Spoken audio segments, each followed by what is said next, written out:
Je suis la chose, je suis la pute inanimée à baiser à volonté. J'ai été placée à l'ASE, anciennement la DAS. On m'a mis dans ce qu'on appelle une pouponnière, donc foyer pour bébé. J'y suis restée du coup, non pas en pouponnière, mais ensuite à mes 3 ans, on m'a déplacée dans un foyer de l'enfance classique jusqu'à mes 18 ans. Les règles sont différentes dans les foyers de l'enfance. C'est la loi du plus fort qui régit tout. Les faibles sont écrasés, tabassés. Donc j'ai été placée en foyer de l'enfance. Les violences sexuelles ont commencé quand j'ai eu 8 ans. Un jeu anodin qui s'appelle Jacadi, que tout le monde connaît. Il y a 5 mecs sur un lit. Moi, je suis devant eux. Puis au fur et à mesure, quand on en vient à Jacadi 4 pattes, Jacadi couché, Jacadi sus, et effet de bande, effet de groupe, je suis tétanisée, je suis toute seule face à ces 5 dégénérés. Je me rends très vite compte que ça va pas, qu'il y a un problème et qu'en fait, on n'est pas en train de jouer. Les premiers viols commencent dans la semaine juste après ce jeu. Je me réveille la nuit et j'ai un connard sur moi et qui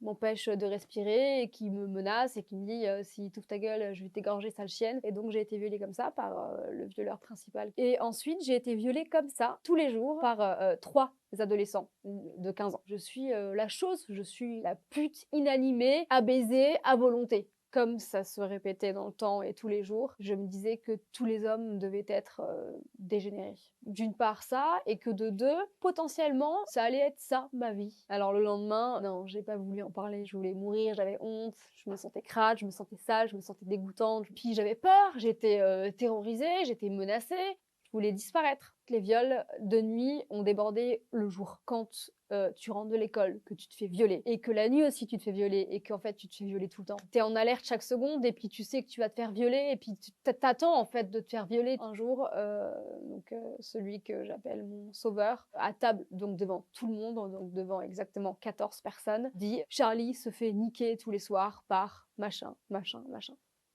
Voilà. Et ça fait 2 ans que ça dure, surtout. Moi, j'étais dans cette dualité de je voulais que ça se sache pour que ça s'arrête, évidemment, bien sûr. Et en même temps, j'étais tétanisée. J'avais peur pour ma vie. Mon éducateur principal, le soir même de la révélation, m'a corrigée. Il m'a mis une fessée, cul nu, avec ce qu'on appelle en alsacien son schlopa. C'est une claquette en bois, pour être sûre que je sois, moi, persuadée d'être moi la coupable et pas la victime. Parce que lui, pour qui sa réputation était tout, avait bien saisi à ce moment-là que les répercussions allaient être réelles et sérieuses. Comme c'est quelqu'un qui était focus sur sa réputation, je ne pouvais pas lui faire ça à lui.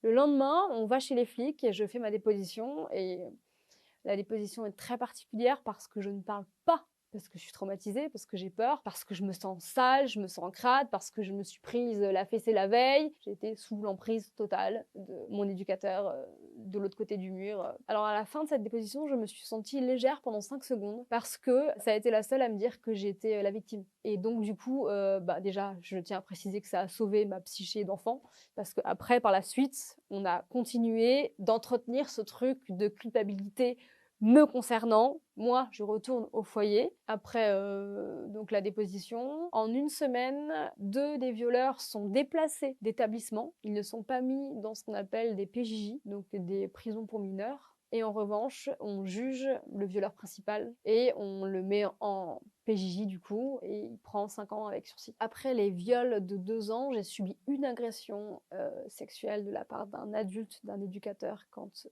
j'avais 12 ans. Donc il m'a ploté partout.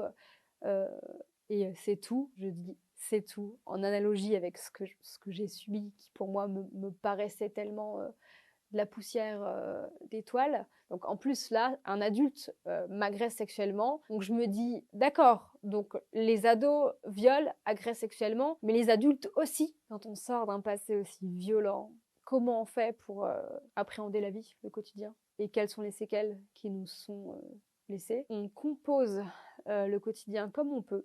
Et on a tout un tas de séquelles différentes. Je suis insomniaque. Bon, ça, c'est directement lié au viol.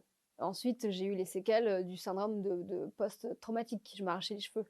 Je me griffais jusqu'au sang. Je me faisais dégueuler, classique. Mais c'était aussi pour malmener mon corps. Je détestais mon corps. Pour moi, Le corporel était sale. Donc typiquement, le sexe est un mot, qui pour moi m'est très difficilement prononçable. Le cul, tu vois, qui est un mot moins grossier pour moi et qui me fait moins de mal, donc n'était pas envisageable. Je m'imaginais une vie, monocale, de vierge, à tout jamais redevenue. J'étais dans un rapport de séduction avec tous les hommes, que je fréquentais, pas dans le sens fréquenter relation, intime, hein, mais que je côtoyais, parce que mon rapport à l'homme avait été dévoyé dès toute petite et que je n'avais connu que le relationnel genré homme-femme perverti. J'ai rencontré mon premier amour, quand, j'avais 17 ans. Il en avait 19, avec qui j'ai eu ma première fois, légale, on va dire ça comme ça. Et ça s'est ultra bien passé et parce que c'était juste le parfait petit ami, vraiment, ça m'a sauvée, des hommes, de mon regard sur les hommes où je me suis juste dit: «OK, il y a d'autres spécimens qui existent que, des dégénérés, des potentiels agresseurs, des potentiels violeurs, des potentiels prédateurs». Aujourd'hui, je dirais que, je vais, bien. Je suis déjà devant vous, vivante. Comment peut-on changer justement, toutes ces choses-là? En faisant exactement ce qu'on est en train de faire, en parlant et en mettant les bons mots sur, les mots, MEX. Pour que les choses bougent, avancent, déjà, il faut les nommer comme elles s'appellent. Il faut pas les aseptiser parce que ça ne rend pas service à ce qu'on dénonce. Ensuite, il faut vulgariser évidemment ce qu'on dénonce. Il faut en parler et pas que quand c'est la saison. Ce que je dirais à quelqu'un qui se reconnaîtrait dans ce que je dis, qui aurait des mots ressemblants, c'est que cette personne n'est pas seule. Parce qu'en ce qui concerne les violences sexuelles, on est 2 sur 5 à connaître les violences sexuelles mineures. Et surtout, n'ayez pas honte. La victime n'a pas à avoir honte. Aujourd'hui, je mets toute mon énergie et tout ce par quoi je suis passée au service des autres. Je m'en suis sortie et j'ai réussi à en faire quelque chose. Un livre, des pièces de théâtre, un film qui va se tourner cet été, qui justement reprend la thématique du viol et qui se focus sur ce qui est très peu abordé, les tourments, les séquelles. La plupart des gens ne réalisent pas et ne se rendent pas compte de ce que ça signifie au quotidien dans ces rapports aux autres et spécifiquement au genre qui l'aura violé. C'est quelque chose qui me tient énormément à cœur de mettre ça en valeur parce que c'est très très très peu montré.